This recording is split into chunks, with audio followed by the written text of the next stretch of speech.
Thank you, John, and thank you all of Grenada Forum. You folks really represent what I fantasize will happen all across this great land, as a matter of fact, around the world. You've heard a number of speakers in the past that have enlightened you on a variety of subjects. The one tonight, this is very apropos that it be Halloween. This is probably the worst story you've ever heard. I spent a great deal of time trying to not want to believe this. But unfortunately, the evidence is that support not only Cathy O'Brien's story, and the other evidence is that Senator John DeCamp from the Nebraska cover-up, Franklin cover-up as it's known, support what you're going to be hearing tonight. In addition to that, there has been a tremendous amount of information that has surfaced over the past really 3 years that has come from people who have been on the front lines. Not only therapists, but we have got generals and colonels from all branches of the military and members of intelligence that have provided us with literally tons of documentation, not only supporting Cathy's story, but thousands of others just like her. Cathy O'Brien is not unique. I wish she were, because if she were, I would not be in front of you right tonight, because it would mean that this problem went no further. Unfortunately, that is not the case. What has happened to Cathy O'Brien is happening all around the world, and it's happening in daycare centers, it's happening in homes, and not homes of Appalachian people who lack or lack any education or any written language skills, who have been practicing incest for years. This is happening as a result of a very coordinated effort that has come out of the intelligence communities, again, from around the world. My role in all of this is relatively simple, but nevertheless complex. I'm going to give you all a background tonight of about a few minutes of MK Ultra information, and I request that you all write some questions down for us. We cannot take verbals. We will take written questions. You don't have to sign them or put your name down there, and we'll attempt to answer as many as possible. Please make the questions relevant to the subject matter, because I can't, nor can Cathy, discuss what we may surmise are other victims, other than the ones that are the most obvious ones, like Timothy McVeigh. And again, it is not our experience. We have no proof. We only have Mr. McVeigh's admissions and some other information that would support it. But that's an example of our limits. We prefer to answer any and all questions individually, standing up in front of you, because there is no such thing as a bad question. We spent about 5.5 years on the lecture circuit with law enforcement and mental health. Now, that was done to protect us. It was also done to ferret out as much information as we could regarding other survivors, as well as ferreting out information through law enforcement, or I should say cooperative law enforcement, who were like you all. They're free thinkers, and they knew something was going on, but they didn't understand it. I will attempt to give you as much background on myself so that you'll have some understanding of how I was able to do what we've accomplished, Cathy and I. But our main concern, of course, remains the same focus, and that is to get this information out to the populace of this country and all the other countries that are affected, and we don't know many that aren't, and also to affect Cathy O'Brien's institutionalized daughter, Kelly, who, by the way, went into an institution when she was 8 years old, right after I rescued them, and she remains in that institution or a institutionalized setting to this day. I don't know how many of you all can imagine being a child and being raised in a mental institution. But I can assure you it is not a pretty sight, even though Kelly has not been mistreated as she had been prior to going into the institution. External control of the mind is not something new. It's thousands of years old. It's recorded in caves. It's recorded the exact formula for trauma-based mind control in the Egyptian Book of the Dead. Adolf Hitler was particularly interested in mind control, and he assigned his right-hand man, Heinrich Himmler, to do some research, particularly on the families of Northern European, multi-generational, sexually abused, psychologically abused, physically abused children. You see, I'm sure each of us understands, those of us that read the Bible and understand its literal interpretation about the sins of the father, understand what multi-generational abuse means. In this case, multi-generational abuse, and that begins, by the way, at birth, involves horrendous sexual and psychological and physical abuse that is put on these children by their caregivers. Well, Adolf Hitler knew that these people who are abused become very, very receptive to external control of their mind. They also develop some incredible abilities, like 44 times visual acuity. Now, I know that it doesn't take a rocket scientist, pardon the pun, to figure out how we could use somebody with 44 times the average person's visual acuity. It's called special forces. Special forces individuals are screened very carefully. Now, back when I was working for the Defense Department in a project known as MK Ultra, which was the exact project that Adolf Hitler assigned Himmler to do on multi-generationally abused children, I saw nothing of what Kathy O'Brien is reporting. I saw no abuse.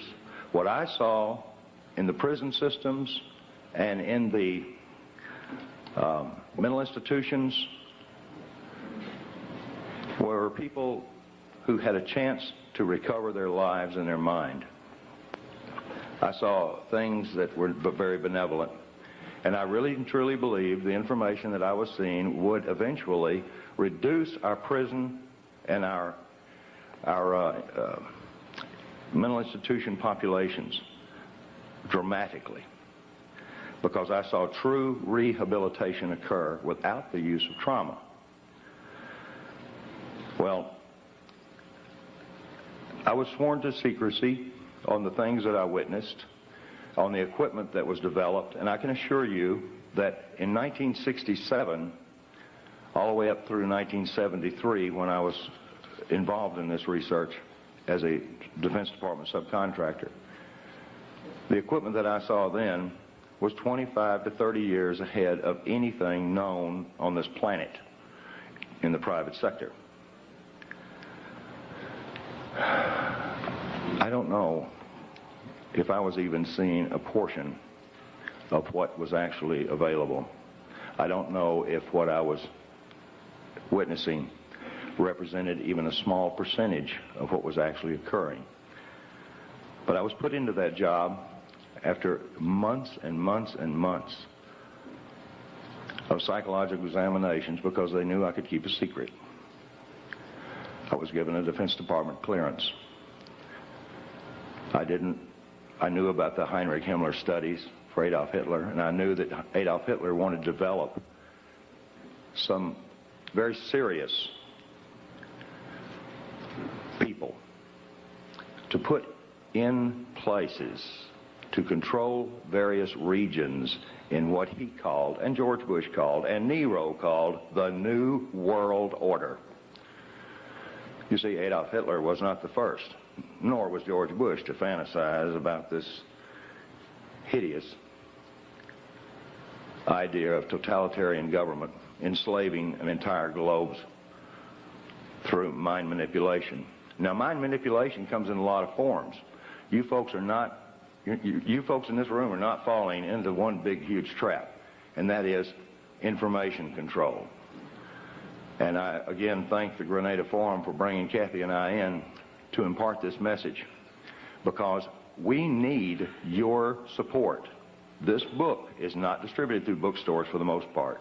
The few bookstores that do handle it directly with us. To guard the integrity of the book so that it would go totally uncensored, we published it ourselves the first time. We now have an opportunity before us because many of the people Kathy has mentioned in the book have been indicted for a variety of reasons, or are facing indictments, or have fled their respective countries, or stepped down from power. For one simple reason: corruption that they could not cover up. Now, the corruption that we're talking about here goes beyond, I hope, most of you all's limits of experience. It certainly went beyond mine. I had a household that was this is totally alien to. But what Adolf Hitler began in his adamant research on, he had the largest number of human subjects from which to work and do his horror on. And it was even accepted by most of the people in his country that these prisoners of war were indeed to be subjected to anything that he chose that would better his country. Well, MK Ultra took on the same scientist, because in 1947, when the National Security Act was formed, there was a project that was developed called Project Paperclip. There was a few airlines at that time that were cranked up. Capital International Airlines was one of those airlines. I was vice president of Capital Airlines for a period of time. Capital International Airlines. This is very similar to the hat that they wore. By the way, you realize that if we could get these guys to all wear a hat, force them into a uniform, our problems are over. I told Kathy, I said, I don't know how to introduce this information. I said, do we come out here and say that we're the first and second oldest professions? All right, I want to see who laughed. Well, Kathy O'Brien certainly is a remarkable person, but I can assure you the prognosis for recovery of someone who has been horribly abused before age 5, before the brain is fully formed, the recovery I should say the level of recovery is very good. These people can lead normal, productive lives, even though they've experienced, in most cases, a lifetime of horrific abuse. That was the thing that surprised me the most. Now, there are a lot of survivors out there. There are a lot of survivors in various levels of recovery. Kathy is, again, the only one that we know of that is vocal, that has written a book, that's been validated, and we haven't been locked up. Now, I want everybody in this room to understand that neither Kathy or I are suicidal. And we just came back from Arkansas, and I want to tell you, Kathy and I were invited over there to spend 4 days with the investigators because they had found one chapter of her book they were actually able to validate. I said, well, give it to me in print. And they said, we can't do that. And I said, well, okay. Can I use this recording? I was only joking. They patted me down before I went in. But no, these people are what I consider friends of yours and mine. Now, if there are any CIA operatives in this room, you don't have to hold up your hand. But I'll tell you where I'm staying, and I want you to come see me alone. Particularly if you're trying to disrupt what we're doing. Because this information that Adolf Hitler was developing we developed through Project Paperclip. Project Paperclip was the importation of Nazi and fascist scientists into this country after World War II that saturated our universities, saturated our Fortune 500 corporations, saturated NASA. It built NASA. And it has infiltrated every aspect of society with its filth. Filth in child pornography, filth in blood rituals and hideous religious beliefs that involve human sacrifice, anything to traumatize the mind. Some of these, I'm approached by a number of avid researchers that say, well, this is Satan behind it. Well, I want to tell you, these are people behind it, because I worked for the airline that brought these folks in. I had no idea what I was involved in, but I was recruited by Capital International Airways for the purposes that I could keep my mouth shut, and I worked on a need-to-know basis. Most operatives do not know who they're working for. There are over 86,000 of them in this country. Now you divide that by 50 and see what you come up with. This place is crawling with Big Brother. The KGB never had that many functioning operatives in high levels as we do in this country. 1984, George Orwell's book, really was a grim prophecy that has come true. Most people are saying, we got to stop this New World Order from taking over. It's already here. We're in it.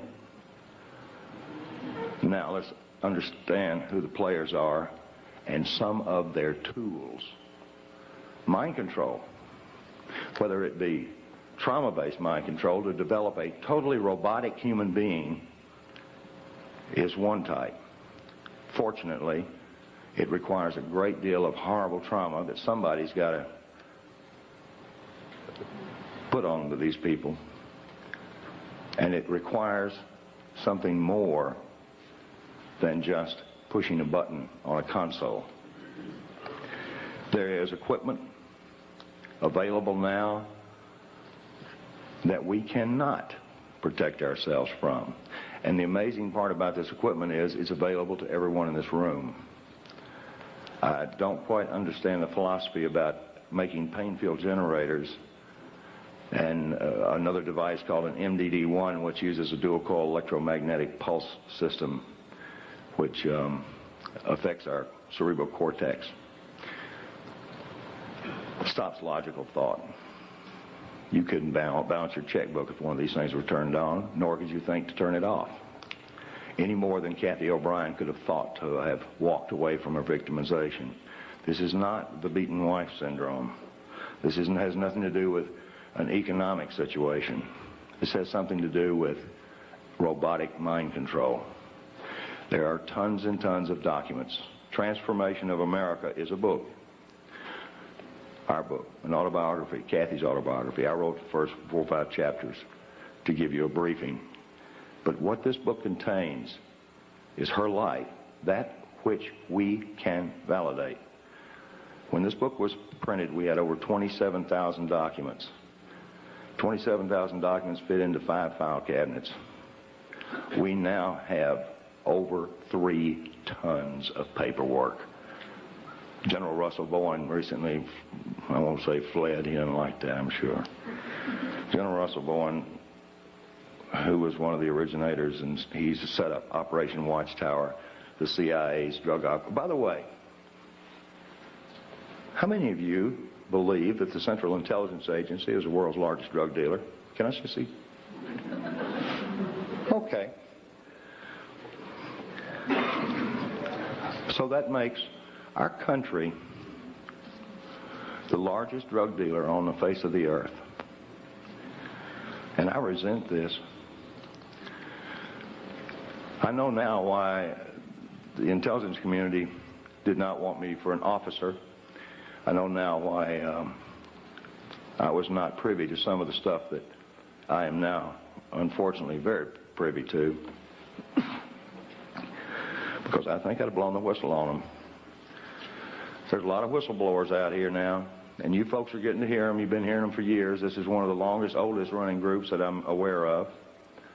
I see a lot of familiar faces out there, and I see some people that, if they were in my position, would do exactly the same thing Kathy and I have had to do. I'm not into this. I was hired because I could keep secrets. This is against my programming, but I can assure you of this. It would be against God and everything that I am if I didn't get up here and talk and present Cathy O'Brien so that she can present her story.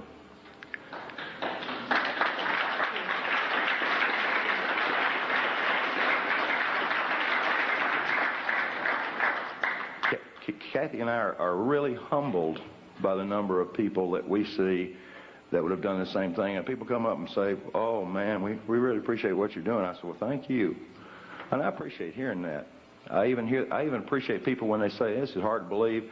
I'm going to look at this book and I'm going to look at these documents." I tell them, please, please, please do this.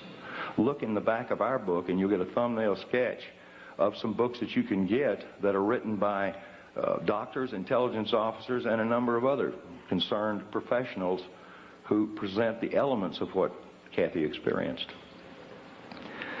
In 1977, the 95th U.S. Congress had met because this is good news, because I wouldn't have 1 ounce of credibility up here as far as MK Ultra goes if this didn't come out, and I couldn't even tell you the code name. But in 1977, the 95th U.S. Congress met to address an issue that a Dr. Ewing Cameron, the founder of the American Psychiatric Association, the APA, the lobby group in Washington that controls what doctors do for our heads when we run into trouble. APA, psychiatry is the youngest of all the healing arts, and it is the most primitive of them all because, yes, and I'm sure there's psychiatrists, may be psychiatrists in this room. After that clapping, I'm sure they won't hold their hands up. But I know there are therapists in here. I've seen 2 already. These therapists know exactly what I'm talking about because the information that they're provided by their lobby has been carefully screened. Information on rehabilitating victims of mind control is not only scarce, but it's required some incredible efforts by some brave individuals who wound up getting sued because they could not violate the civil rights of the individual that they were actually treating. The situation with Cathy and I was very different. I wasn't a doctor. I wasn't a psychiatrist. I had no insurance or practice or license to protect. So I kept Cathy from reading newspapers. You see, when I rescued her on February the 8th, 1988, she didn't know her name, how old she was, or where she'd been. I'd seen this with people involved in espionage, and I immediately thought that Cathy had been an information courier, even though she was dressed like a prostitute, walked like a prostitute, and talked like somebody that was leading a Christian choir somewhere. It was such a conflict, I couldn't quite grasp this contrast until I was given a great deal of information from some people involved in intelligence in this country and abroad. I was fed a treatment modality that ultimately would lead to putting Cathy O'Brien free again for the second time in her life. The first time was when she was born, and it stopped right there. Cathy O'Brien had been a victim of the most horrendous abuse system known to man. The type of mind control, again, that Adolf Hitler thought that he could use on certain individuals, putting them in positions of extraordinary power and having invisible strings, the master puppeteer, to their minds and what they said. I don't know if we have politicians like that now or not, because it seems like you don't have to put them under mind control. They'll do anything that corrupt members of Congress persuade them to do. I've known several corrupt congressmen that didn't have to be blackmailed with sex, that didn't have to be enticed with money or drugs. They just simply were corrupt. You see, a sociopath is a very outgoing individual. Leaders. Yeah, leaders. Yeah. Unfortunately, sociopaths have no conscience, no expression of soul. They do not relate to anyone else's pain except it gives them pleasure.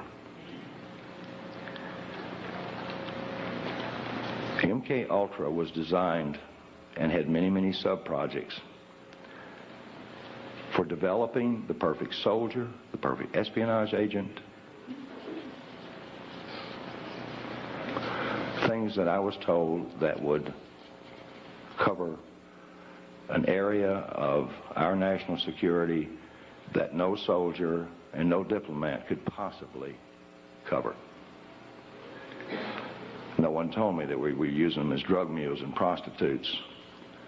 No one told me that we were using them for breeders so that children could be provided sheiks, world leaders. No one told me that we were using them for money laundering operations. When I rescued Kathy and her daughter, the information about this is in the book. It took me a year to put Kathy back together, literally, with a whole lot of help and a whole lot of love. Other therapists don't have that latitude. They can't love their patients. They can't keep them away from telephones. They can't keep them away from newspapers and TVs. And they wind up getting contaminated because they're highly suggestible. They see an ad for fried chicken, they can smell it. Now, I dreamed as an ad man to be able to produce ads like that. I worked real hard just to get somebody to go, nice ad. But nobody ever drooled on any pages that I ever put out. And I used subliminal. I used a form of neurolinguistics. Those of you who do not know about NLP should learn. Tony Robbins is an advocate of NLP, and he teaches. As a matter of fact, he taught George Bush and he taught Bill Clinton. And there's nothing wrong with Tony Robbins. He's not a bad guy. He's a smart businessman. And any smart businessman these days knows the value of neurolinguistics, or the language of the unconscious. I always call it the language of the subconscious, and I'm getting outvoted by all the mental health people. They're saying that's not right. Unconscious. Well, to me, it's the subconscious. But the language of the subconscious provided me the codes, keys, and triggers to unlock all the rest of the doors in Kathy's mind that pertain specifically to her abuse. It gave me information like bank account numbers first. And I found that rather unusual until I found out that most people who had worked around MK Ultra and knew anything about deprogramming, and by the way, it's nothing more. I'm nothing more than a hacker. Instead of hacking a hard drive computer, I'm hacking the hard drive up here. This job as a hacker provided me some incredible information on bank account numbers. And instead of going down and looting the bank accounts and having to hide for the rest of my natural life in luxury, I took them to the FBI and gave them to them. Not because I knew they were clean or dirty. It's because I didn't want them to kill me over it. I provided everything that's in this book over a period of 3.5 years to every state, federal, and local law enforcement agency that was directly involved with this case. And the names of over 1,000 agencies and people are in this book. I wanted to get this before Congress. I wanted to get it before Congress like happened in the 95th U.S. Congress in 1977, when the wife of a Canadian cabinet member had gone in to a mental hospital in Montreal where Dr. Ewen Cameron was practicing. I wonder why they say practicing. And she came out as a vegetable. Well, the cabinet member, I don't recall his name right now, he was just incensed on trying to find out what had happened to his wife. They put her through horrific electroshock tortures and every other conceivable torture, drugs, hypnosis. Unfortunately, many, many others were involved in Dr. Ewen Cameron, the founder of the APA's experiments. Some of those recovered ones, I'm in touch with 2 of them, and these people are highly functional and most likely will be doing the same thing we're doing. One of them will be in the very near future. I don't know of any in this country that have recovered to the point where Cathy O'Brien has, because no doctor can dedicate 16 to 18 hours a day, day in, day out, 7 days a week, and violate every civil right that they've got and get away with it legally. Nor can they have their patients legally go into the safes or safe of their handlers and pull out their diaries. Ooh. By the way, in one of the diaries, it's got Bill Clinton's home phone number. It's got Dick Thornburg on a coke deal for $20,000. And the list goes on. This is a small group, gang. I suppose, if you consider the population of the United States, it's so fractional, these bad guys that are in control of all of us, it's so fractional that we wonder what on earth could they be doing. People wonder how does Clinton survive all of these attacks against him? How did George Bush survive the attacks against him? Well, he didn't. He went out of office, but I don't believe anything changed. I believe the guy that he had for his replacement did exactly what he wanted to do, like start out with NAFTA and GATT. We're, as David Icke so eloquently said, a one-party system. There are ways to change that, and there are a number of people that are making some very positive efforts in that direction. But that's their job.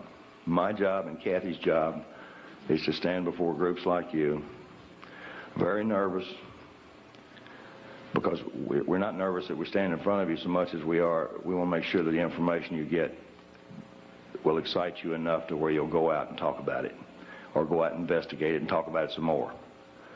That's all we want to do.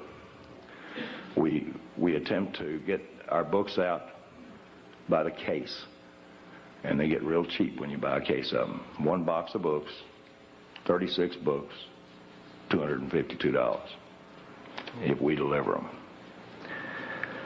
This book is information. It is truth, and it is truth that will set us free. I am absolutely intent on the idea that the information contained in this book will indeed reach the eyes of those who can see. And the information contained on this video that's being produced right now will reach the eyes of those that can hear and see truth, so that they will get out and begin to wonder why Sirhan had the same psychiatrist, Jolyon West, Lee Harvey Oswald, Timothy McVeigh. Now, boy, I'll tell you, this guy's real popular. He's right down here at UCLA. He was also the first person to call me on my unlisted, unpublished, fake name telephone out in the boonies outside of Anchorage, Alaska, after I rescued Cathy and her daughter. And a woman by the name of Margaret Singer,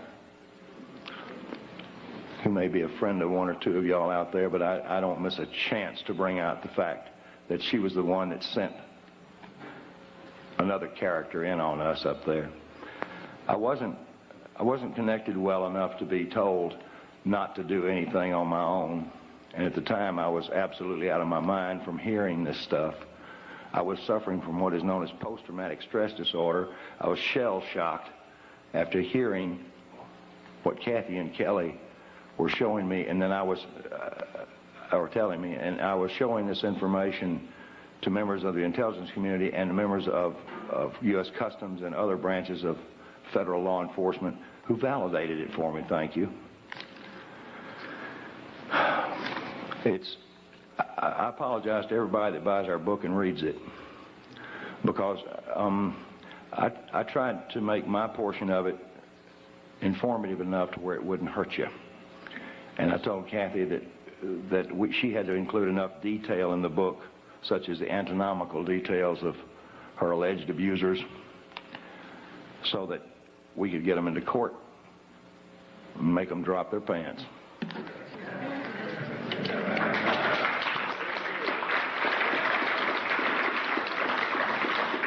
That kind of leads me into the presenter for the second oldest profession, or first oldest profession. I'll get to that second reverse. Now, who was first? Well, I don't know. It's a long debate in the intelligence community whether prostitutes or spies came first and second. I don't know. Ladies first. Okay. That's a good one. At this point, I'd like to present Kathy O'Brien, the person who rescued my spirituality. I wasn't a bad guy, but I needed that extra push, and I'm mighty proud to have been with her for over 8 years now.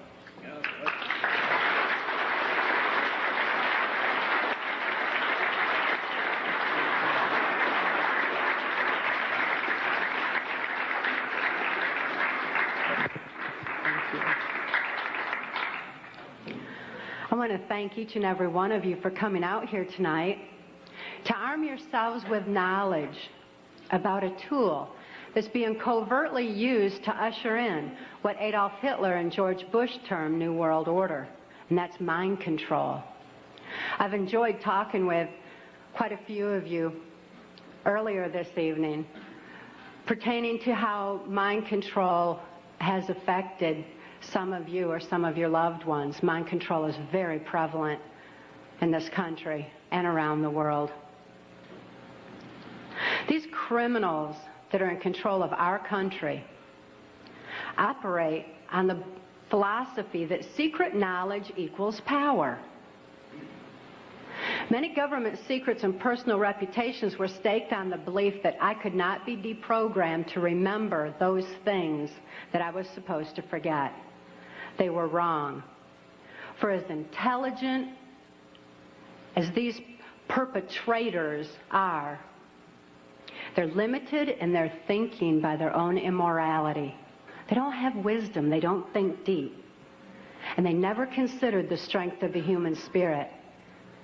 They never considered what would happen when a good man like Mark Phillips gained knowledge of their secrets and used them to restore a mind rather than control one.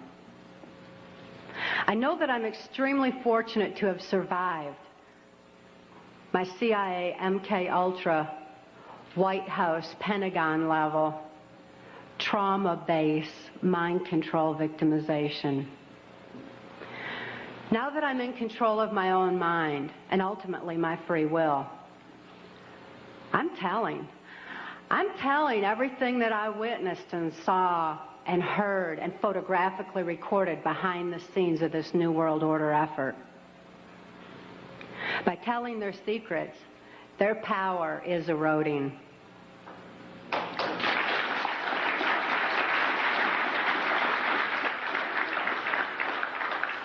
I also speak out to give voice to the many, many mind control victims and survivors out there who can't think to speak out and tell what they know and what they've endured. I speak out for the sake of my daughter, Kelly, who's now 16 years old and is a political prisoner in the custody of the state of Tennessee, where she's being denied any rehabilitation due to the political affluence of her abusers. She's counting on Mark and I to get this word out. on her behalf. For Kelly's sake and for your sake, Mark and I have gone to great lengths to document the facts and the truths that are listed in our book, Transformation of America. Transformation of America is self-published, uncensored, so that you can have the facts that you have a right to know and a need to know. These truths have been covered up and kept from all of us for a long time under a blanket of so-called national security. This is the same blanket of national security that has prevented us from obtaining justice despite the extensive evidences and documentation we have. We have over 27,000 documents and evidences. Government insider testimony, medical records, more than enough evidence for any legal procedure in this country, including congressional. But this blanket of national security has stopped us from obtaining justice. It's time for truth to prevail. It's time that these truths were brought to light for the sake of humanity as we know it. I'd like to begin by defining mind control by my experience. I realized that my experience was extreme, that the extensive, total robotic, absolute mind control I endured is more limited than the kind of mind control that's proliferating in society. Mind control has kind of a sliding scale where you've got the total robotic mind control on one side, and you've got mind control that's proliferating, such as in occultism in this country, or Global Education 2000, where children are losing their freedom of thought and their ability to critically analyze. There's so many different aspects of society that are affected by mind control in varying degrees. It's imperative that this information get out. And as I explained, my victimization, it certainly can be applied to all different facets of mind control and mind manipulation. And as Mark and I have heard so many, many times from people who have read the book and heard us speak out, that this is a thread that's tying things together. All of a sudden, this whole new world order is making sense. The erosion of constitutional values, the erosion of morality in this country, all of a sudden, it begins to make sense when we learn about mind control. I was born in 1957 in Muskegon, Michigan, to a multi-generational incest-based family. This means my father was sexually abused as a child, my mother was sexually abused as a child, and they were sexually abusing me. My father sexually abused me as far back as I can remember, and I've often heard him state that he began substituting his penis for my mother's nipple while I was still an infant. I tell you this so that you can understand that my sexuality was confused in infancy. It was put into an area of my brain that's much like survival, like eating and drinking would be. I tell you these facts so that you can be better armed and understand what's happening in society. And name names. Mark and I name names in our book, Transformation of America, not so that I can say, well, I was in the White House with so-and-so. I mean, I missed the whole glamour part. But this is so you know who the problem is and where these problems lie. The sexual abuse that I was enduring was so horrific that I developed dissociative identity disorder. This used to be termed multiple personality disorder, and I'm so glad they've changed it to dissociative identity disorder because it really more aptly describes the compartmentalization that occurs when a person endures trauma that is literally too horrible to comprehend. Even though I couldn't understand that what my father was doing was morally wrong, the pain and the suffocation of his abuse was so extensive that I developed dissociative identity disorder. It certainly was incomprehensible. There was no place for it in my mind to deal with such horror. Therefore, I developed a compartment in my brain, a little area behind amnesic barriers that was actually the neuron pathway shutting down in my brain in order to compartmentalize the memory of the abuse so that the rest of my mind could function normally as though nothing had happened. So if I'd see my father at the dinner table, I didn't remember sexual abuse. But as soon as he unzipped his pants, the part of me, that part in my brain that knew how to deal with that horrific abuse, the neuron pathways actually physically opened up so that that part of my mind could deal with my father again and again and again as needed. I certainly had a lot of experiences within that compartment that dealt with my father's abuse. But I didn't have a full range of perceptions. I had a very limited perception, a very limited view. Therefore, I'm so glad it's not termed personality anymore. I developed another compartment in my brain to deal with my mother's abuse. Her abuse was primarily psychological. She suffered from dissociative identity disorder herself, and I don't hold her accountable for her actions the way that I do my father, who is fully aware of what he was doing. My mother, in spite of her inability to control herself, destroyed any remnants of self-esteem that I might have developed. And her abuse was so horrific that I developed another compartment in my brain just to deal with my mother. I developed another compartment to deal with the child pornography that my father was subjecting me to. He was earning his living as a worm digger on a 6th grade education and supplemented the family income with child pornography that was being distributed through the local Michigan mafia pornography ring. At that time, there's a criminal faction of our government that was interested in targeting children such as myself for mind control, because this compartmentalization of memory was something that they deemed ideal for keeping government secrets. After all, if I couldn't think to remember, how could I tell about it? Additionally, people who suffer from dissociative identity disorder develop a photographic memory behind those amnesic barriers, because the brain has a defense mechanism that when trauma occurs, it photographically records events surrounding trauma. And an example of this would be that many of you who are old enough to remember, when John F. Kennedy was assassinated, most people know exactly where they were and what they were doing, because this was an event that traumatized the nation. And this exemplifies how the mind photographically records events surrounding trauma. So behind these amnesic barriers, I had a photographic memory, which the government deemed ideal for programming. That way I could deliver messages to and from government leaders, or in my case, also drug lords, who were involved in funding the black budget and funding the New World Order controls.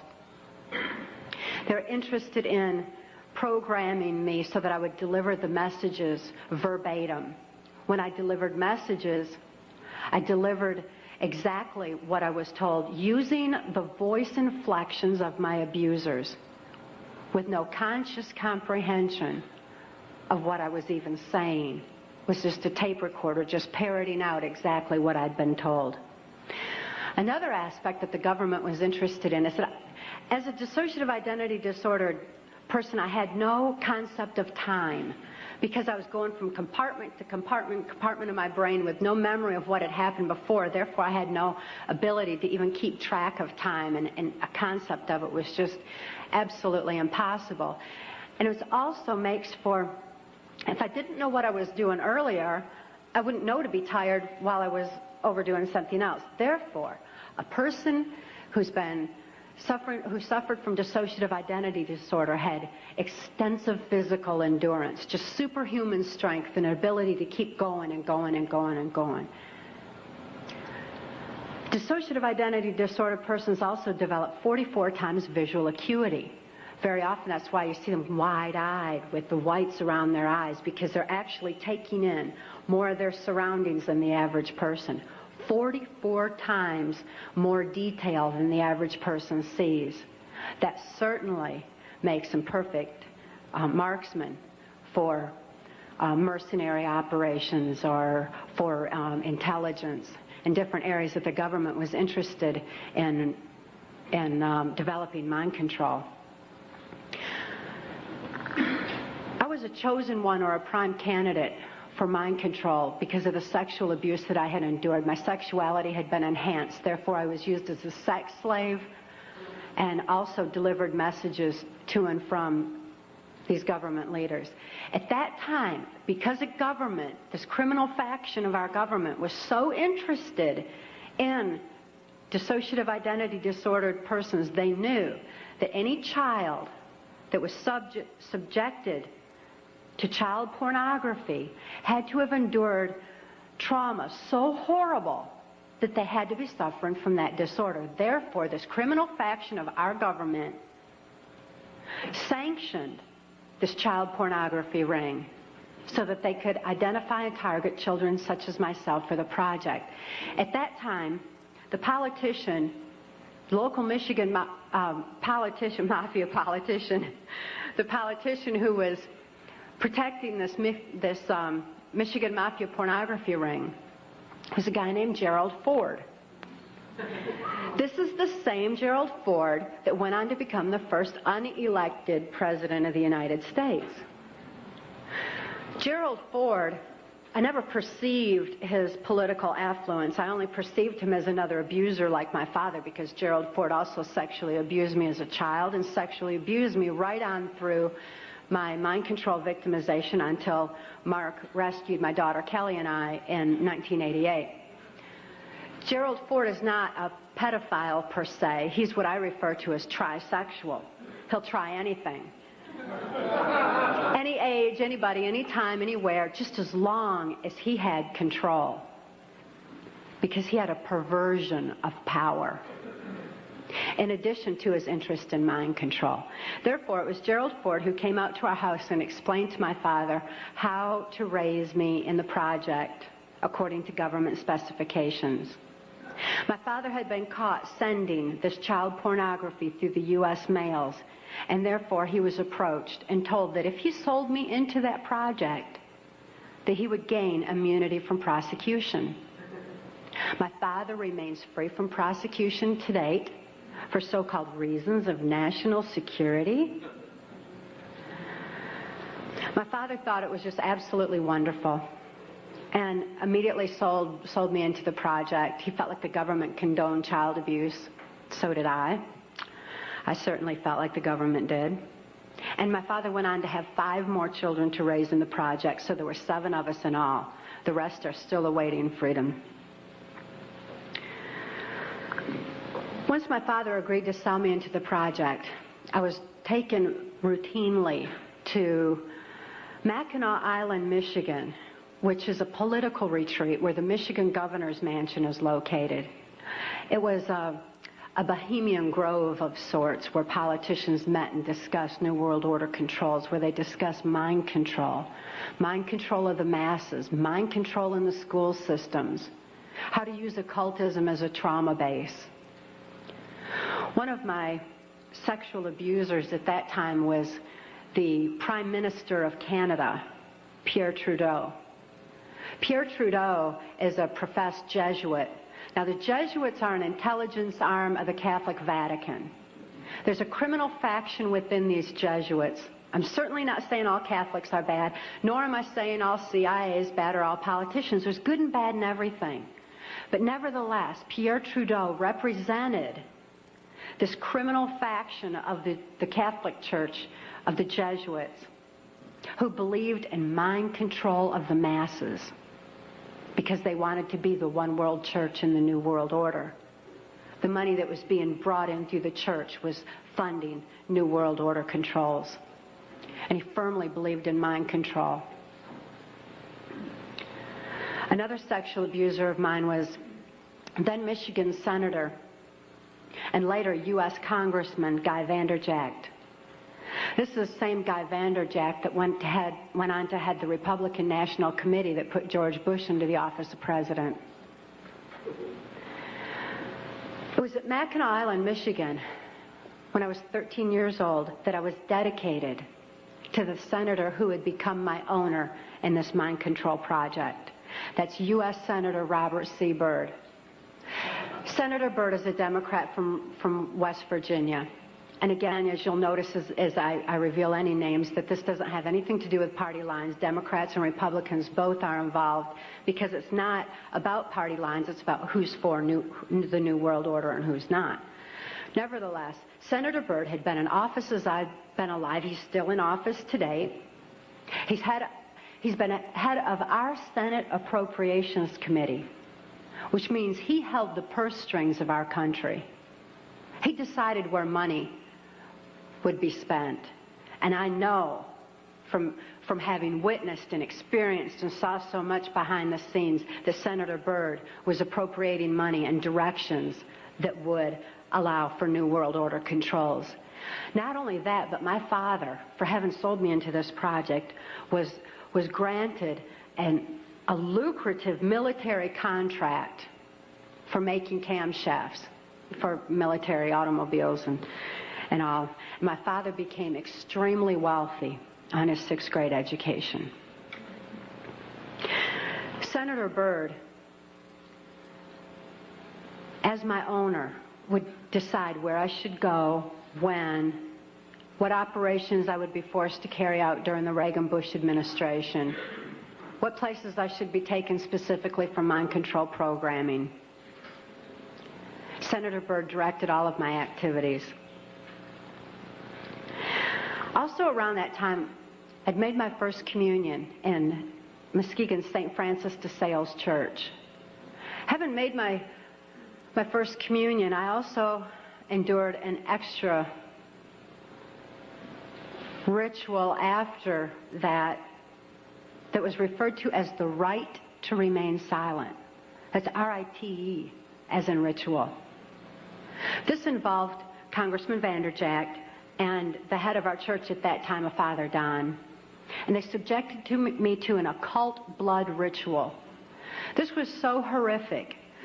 It was this reversal of the Catholic Mass. It confused my mind because when a person's operating on a subconscious level because they're so traumatized that consciously there's no place for what they're enduring, the subconscious mind has no ability to discern and to question and to reason the same way that the conscious mind does. And this reversal of the Catholic Mass into occultism just made it all seem to run together in my mind. It was absolutely horrific. This blood ritual was so horrible that my mind readily accepted the mind manipulation that I endured afterwards, a hypnotic language, the neuro-linguistic programming, mind control programming, that actually changed the way that my brain was functioning, so that, you know, that part of my brain that I said would open up to deal with my father's abuse again and again? They changed that so that they decided when, where, and how that particular compartment of my brain would be opened and accessed. And they replaced the triggering mechanism with hypnotic codes, keys, and triggers, hand signals. There's also phone tones that can also open those neuron pathways and give access to the compartmentalized memory as well. They replaced that at that time. And this was with this right to remain silent. I also had a silence in my head after that, because up until that time, I heard, it was just my own voice, but I heard my voice arguing back and forth with all these different perceptions and from the different compartments in order that I could formulate some kind of a decision about things.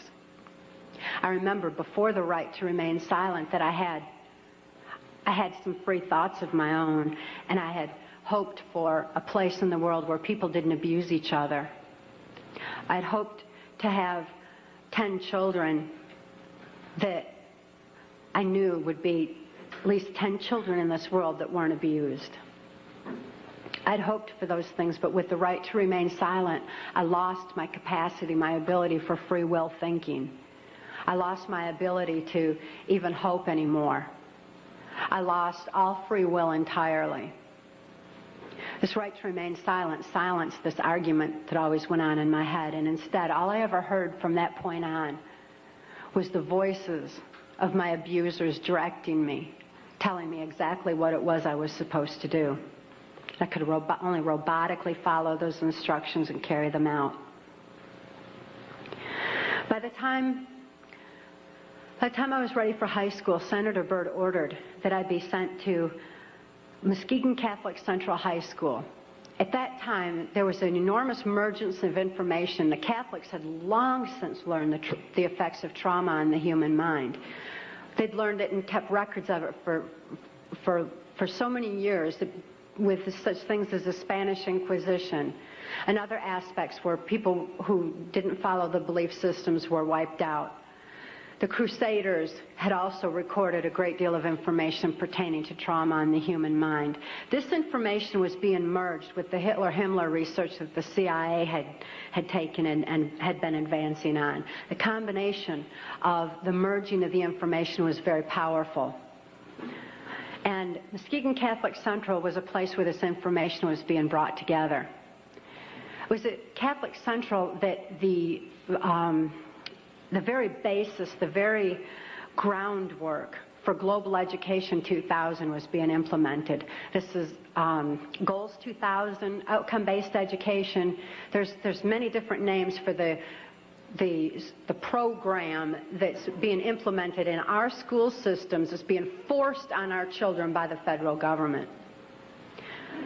Global Education 2000 was designed to increase our children's learning capacity while decreasing their ability to critically analyze. That way they would just readily accept whatever they were told without any question and just take all the information in. At Catholic Central, I got straight A's. I did really good in school because I was photographically recording everything in class. I endured occult ritual in the school chapel, as did numerous other students in the school. I certainly wasn't the only one. As a matter of fact, by that time, I really thought the whole world was involved in this kind of abuse. By then, my whole environment was saturated with it. This occultism, this trauma, created the photographic recording of all that I learned in school. Of course, I had no ability to critically analyze it or to creatively use it in any way, but the information was sure in there. It was while I was at Catholic Central that Gerald Ford went into the office of president. I had been conditioned by that time to believe that I had no place to run and no place to hide. This is a phrase that's used to lock in mind control victims of varying levels. That there's no place to run, no place to hide. We're watching you. I certainly felt like I had no place to run and no place to hide. Who would I turn to? I couldn't turn to my parents. I couldn't turn to my church. Couldn't turn to my school. Couldn't turn to the local politicians. And now I couldn't even turn to the President of the United States. I truly felt locked in, which is exactly what they wanted for total control of my mind. Of course, since then, I've learned otherwise.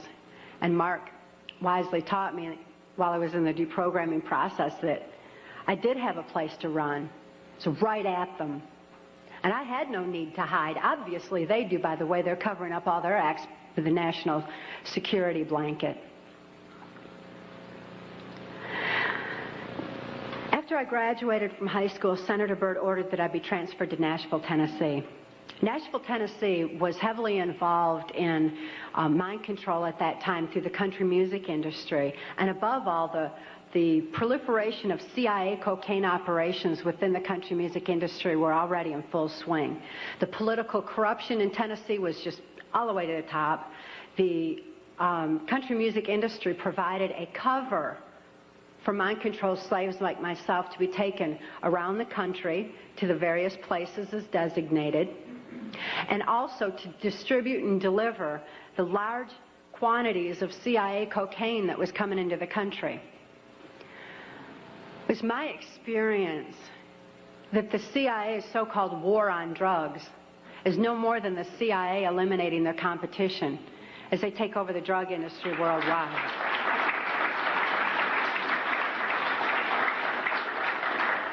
They took their war on drugs to our street corners and turned our streets into a bloodbath. The country music industry provided the cover for distributing the cocaine, so Senator Byrd wanted me to be within the country music industry. Besides that, he fancied himself an entertainer of sorts, and he fiddled on the Grand Ole Opry from time to time. When I was first sent to Nashville, he was playing on the Opry that night, and he had a musician behind him, a guy named Wayne Cox. Wayne Cox later told me that playing music behind Senator Byrd wasn't the only way that he backed him, but that he backed him politically as well. After the Opry that night, I endured an occult ritual again. Occultism is oftentimes used as a trauma base for mind control. Who can comprehend that kind of a trauma? Blood ritual is absolutely horrible, and it's a perfect trauma base for mind control, for the compartmentalization of memory. I witnessed Wayne Cox murder a railroad bum down at Nashville's Union Station. It was abandoned at that time, and there were bums around, and he shot him right between the eyes and cut off both of his hands, which was Cox's MO for murder. After this blood ritual, this horrible trauma, I was programmed that Wayne Cox would be my first handler in MK Ultra Mind Control. As my handler, Wayne Cox would follow Senator Byrd's directions and instructions, and above all, he would be subjecting me to more trauma sufficient to satisfy the numerous compartments Senator Byrd wanted developed in my brain for mind control programming so that I could carry out various operations during the Reagan-Bush administration. I endured numerous occult rituals after that. Wayne Cox at that time was working directly under the direction of Louisiana Senator J. Bennett Johnston, and he took me to his hometown in Chatham, Louisiana. J. Bennett Johnston at that time was heavily involved in mind control operations because he was running a band of mercenaries out of Louisiana. At that time, this band of mercenaries were going in and out of South America. There was a lot of arms deals going on. There was, and most importantly, when the airplanes would fly these guys down to South America, they would come back full of cocaine, which was being distributed on our streets. Wayne Cox was triggering these mercenaries into operation by showing them a severed hand from another one of his victims, which re-traumatized them into the occult ritual that they had already endured and accessed a specific compartment of their brain. And he told them that J. Bennett Johnston wanted them to give him a hand and carry out a certain operation. He would then give the instructions and the guys would follow him through. So J. Bennett Johnston was heavily involved. At that time, it was 1978, and it was determined that I had endured sufficient trauma to carry out my first trial run operation. An enormous quantity of cocaine had been flown in on one of these operations, and I was to deliver it into the neighboring state of Arkansas.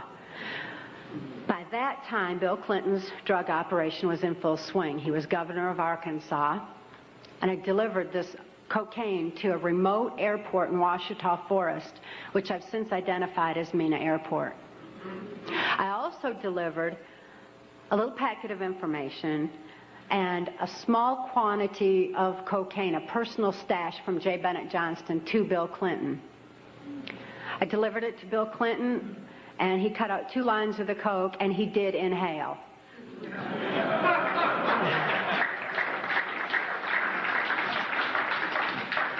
That certainly wasn't the only time I saw Bill Clinton using cocaine. My sexual experience with Bill Clinton was extremely limited, in spite of the fact that I was a sex slave. It was my experience that Bill Clinton is bisexual, leaning far more towards a homosexual end. All I've ever seen him involved in was a homosexual activity, with very limited experience with him myself. Whereas my experience was much more prevalent with Hillary Clinton, because Hillary is also bisexual, leaning more towards a homosexual end, and it was she who accessed my sex programming to fulfill her perversions. Around this same time, J. Bennett Johnston subjected me to some other mind manipulation that involved, instead of an occult theme, an alien theme. Now these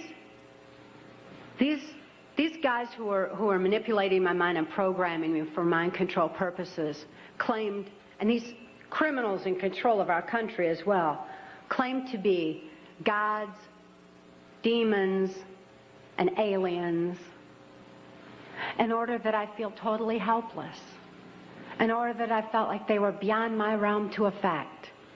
And it certainly worked at that time. J. Bennett Johnston told me that he was an alien.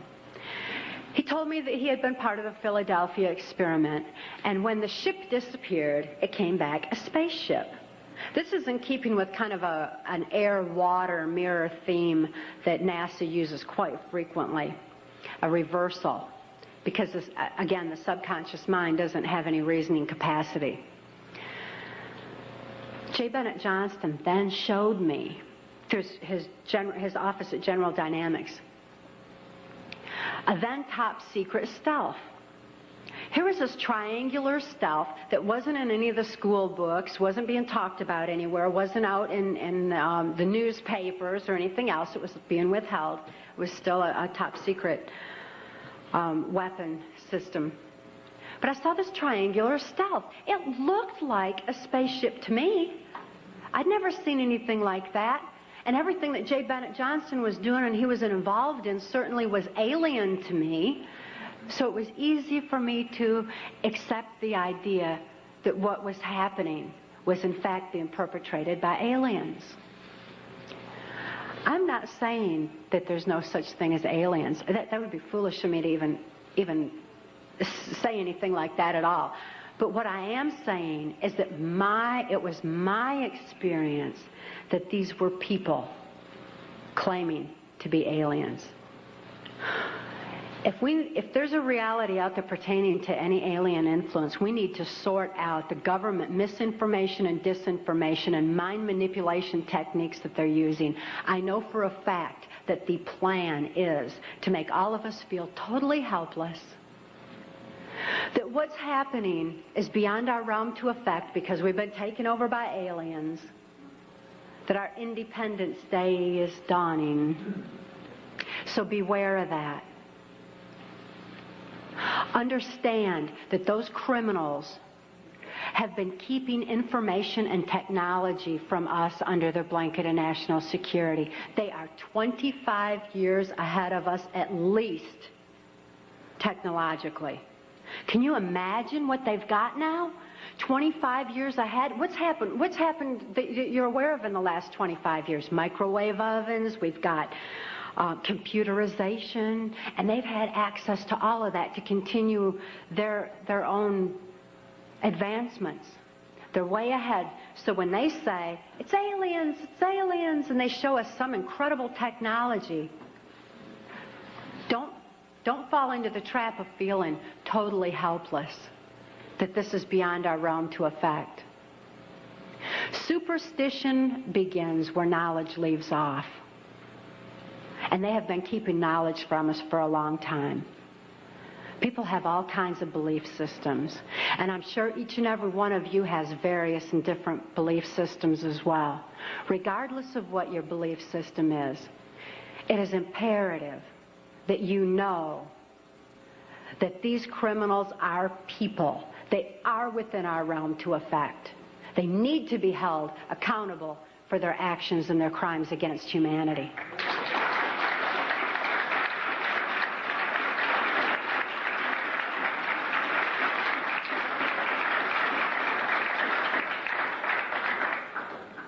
It was 1980 and my daughter Kelly was born.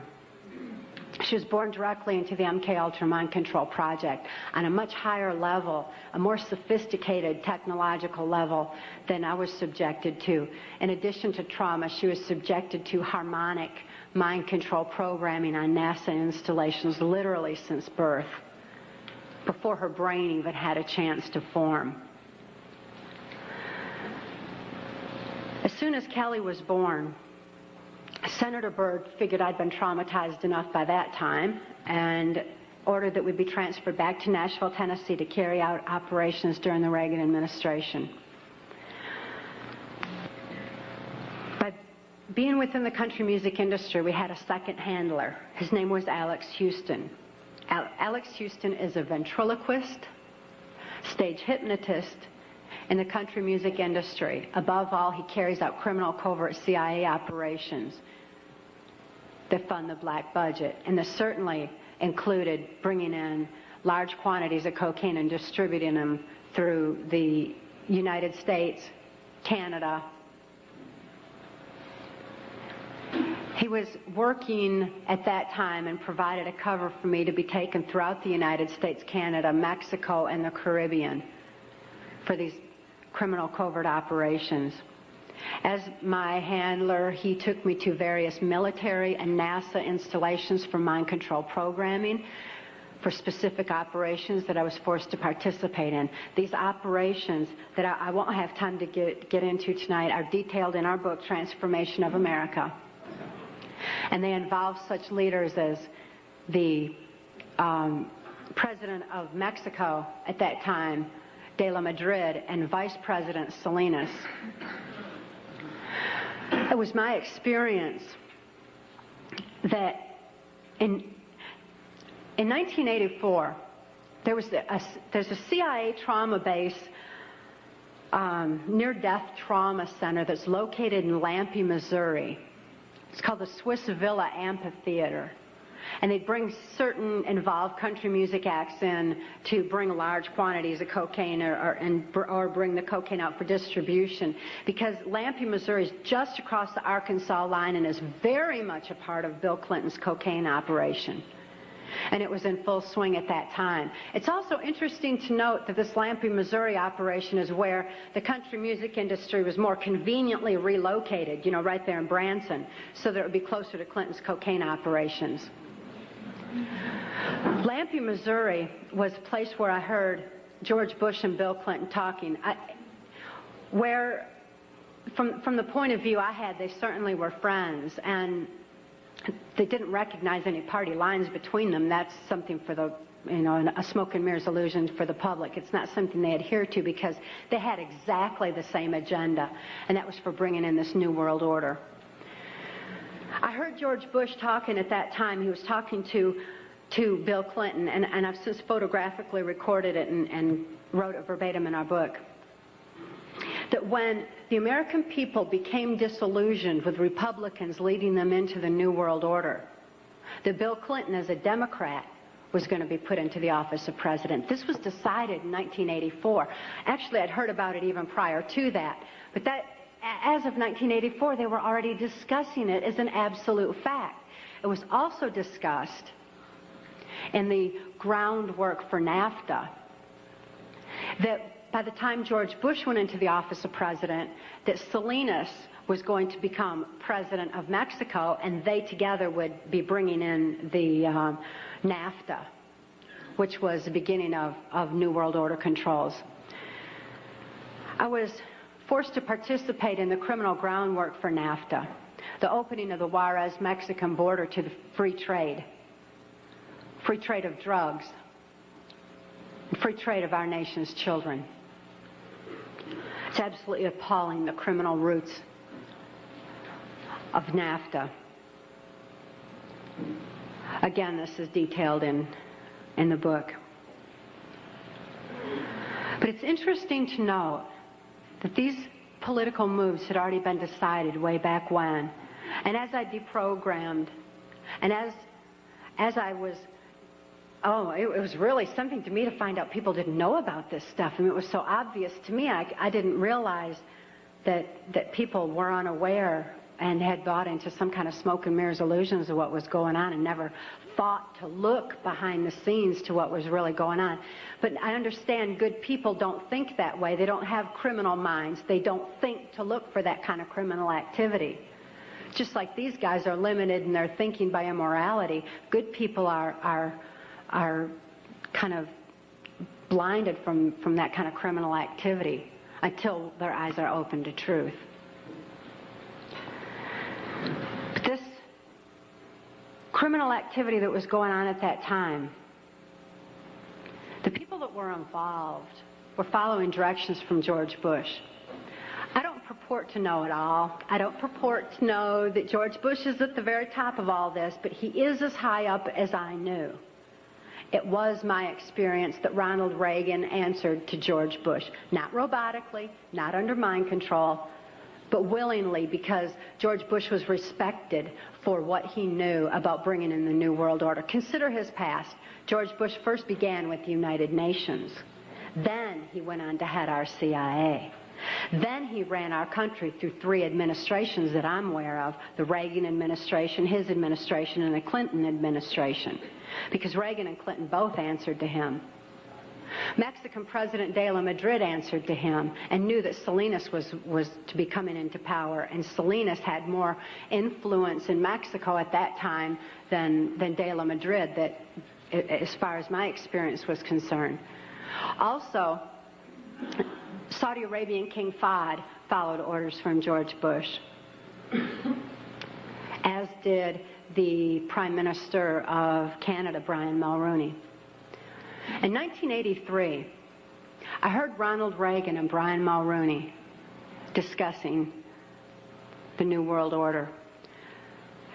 Senator Byrd had acted in the capacity of a pimp and prostituted me to Reagan, and I was present at this White House cocktail party. Now, Ronald Reagan certainly provided a wonderful smoke and mirrors illusion for all of us.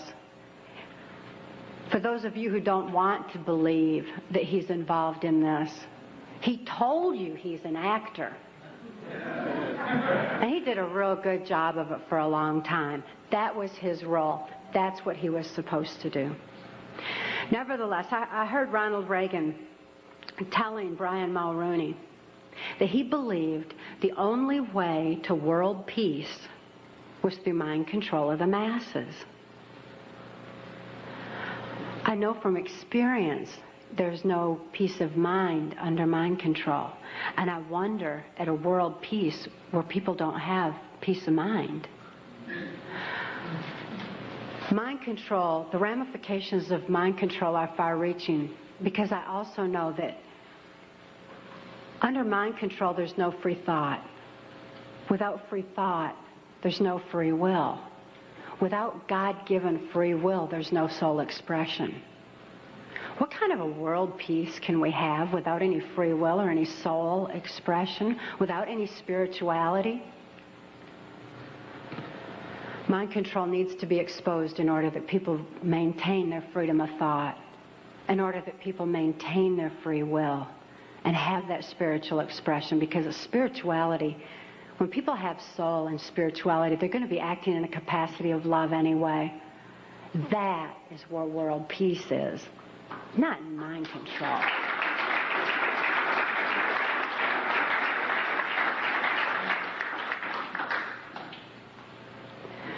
By 1988, I'd been forced to participate in numerous operations against my will, all of which I certainly would never have done. I guess if I had had any part of me that was willing to do anything like that, mind control would not have been necessary. I'm appalled at what I was forced to participate in, but I am relieved that this information's getting out, that people are passing the book Transformation of America hand in hand, hand to hand, so that hand in hand we can take back our country. This information is information that you have a right to know and a need to know, and their controlled medias are not going to suppress truth. Truth prevails.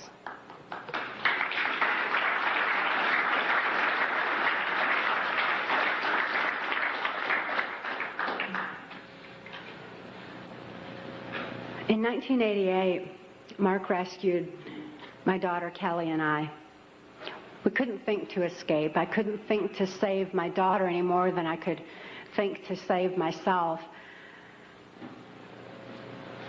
And all those childhood hopes and dreams were certainly certainly hadn't come to fruition. When Mark rescued Kelly and I, we didn't have any ability to even hope for good people. We didn't know they even existed. We didn't have a capacity to trust anyone. It wasn't within our realm of experience. I couldn't think to reason that Mark was a good guy. But I'd seen him with his animals. And even though I didn't have any ability to consciously reason, and Kelly didn't have any ability to consciously reason things out or to think things out, we had this extra sense developed. We sensed things very strongly. After all, when you consider that we use, 10% of our brain, we'd been like blasted into other parts of our brain, and these parts of our brain were real perceptive on what's considered, I suppose, psychic levels by some definition. When we had a sense for things, kind of like the animals did. And we noticed that the animals loved Mark. He had these raccoons that he'd rescued. He had 3 raccoons, and they all loved him, and they hugged him, and they wrapped their arms around his neck, and they patted on his face and kissed him. And, that was really a neat thing for us to see, because we had only seen our animals abused.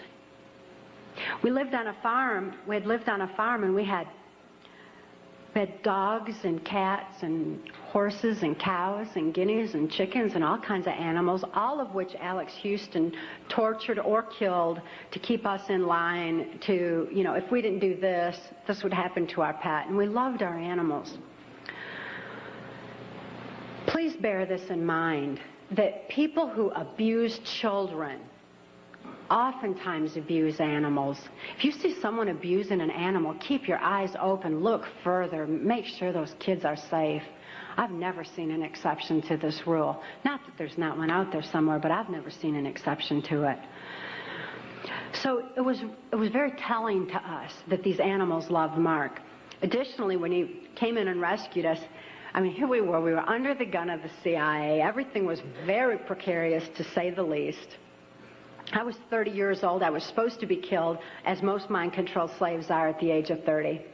Besides, I was considered too old for sex by that time, so I was supposed to be wiped out.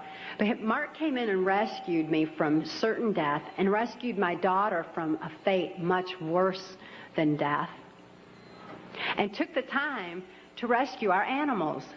He packed up all those cows and horses and guineas and chickens and loaded them up on these different trailers and everything, and brought them to safety as well. This had a profound impact on Kelly and I. We certainly developed an ability to trust right there and then. Mark took us to the safety and serenity of Alaska. Since we were safe for the first time in our lives, experiencing love for the first time in our lives, memories of our past began flashing on our mind's screen. As these memories flashed, and I started to remember what had happened to me and to my daughter, particularly during the Reagan-Bush administration, I became enraged. I was enraged at what my daughter had been through, the tortures I'd endured, and what the plan was for humanity as a whole. I'd have been blinded by that rage, immobilized by that rage, if it weren't for Mark's wisdom in telling me that the best revenge is total recovery. Because through total recovery, by photographically recording all those events, I could expose these people for exactly what they are, for what their plans are, for what I witnessed behind the New World Order. Be able to get help for my daughter, who was in desperate need of help at that particular time. So I began writing out my memories. By writing out my memories, I used a different part of my brain than verbalizing. It bypasses emotion. Bypassing emotion was very necessary for logically making the incomprehensible comprehensible, for understanding and grasping what had happened to us and what could be done with that information. Kelly was not so fortunate. Because of the harmonic programming that she'd endured, remembering the traumas and deprogramming the program did not allow her access to all parts of her brain as it did me. She still needed some technological equipment to help her recover. She needed to actually have those neuron pathways vibrated back open with harmonic equipment. Therefore, she went into Humana Hospital in Anchorage, Alaska, in an intensive care unit. She suffered horribly at that time and responded only to some psychological intervention and not to any conventional medications. Kelly was actually suffering respiratory failure because mind control has advanced to the point where they know the ins and outs of the brain and the mind so well that they know how to program not only the subconscious, but to go into the primitive mind, the very area of our mind where blinking, breathing, and circulatory, heartbeat, all that is regulated. And they could go in there and put death programs in place. In my daughter's case, it was respiratory failure, so that in the event that she ever had cause to remember, which they never expected could happen, but in espionage, that can happen. We've heard of that, where the brainwashed and where they have the memory accessed. So they wouldn't have to take the old cyanide pill anymore like they used to, like spies used to. Instead, they would just simply go into respiratory failure, circulatory failure, and no information would be released at all. There was no chance of the information getting out that way.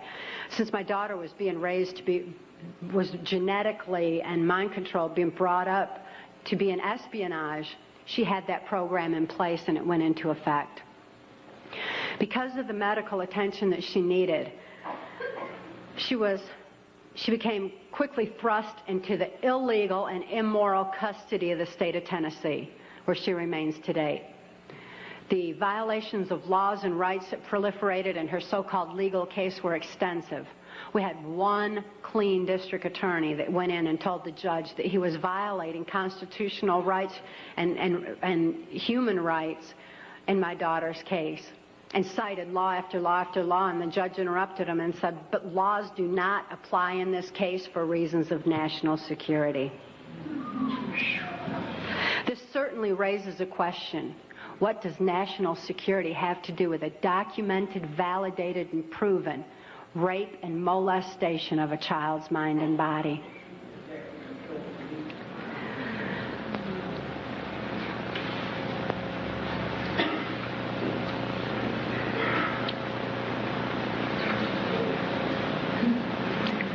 For Kelly's sake, and the sake of so many other mind control survivors out there, we need to lift this veil of national security. We need to repeal the 1947 National Security Act.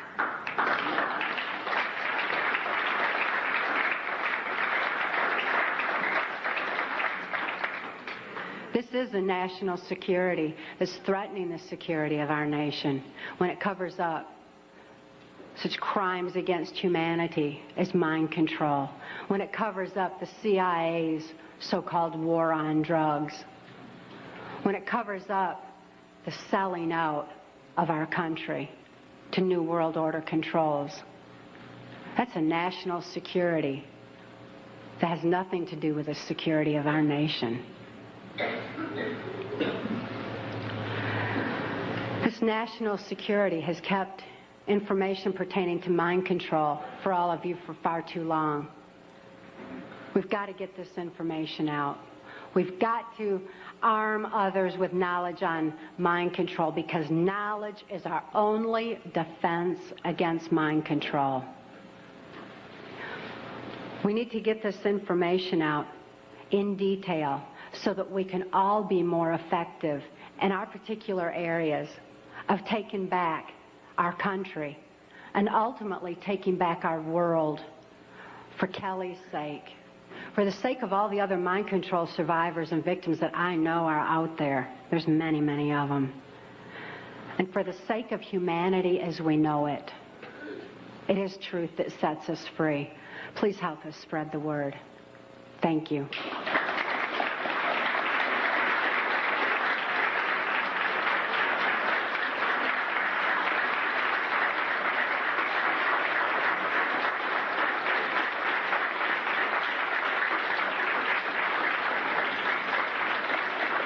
Thank you all.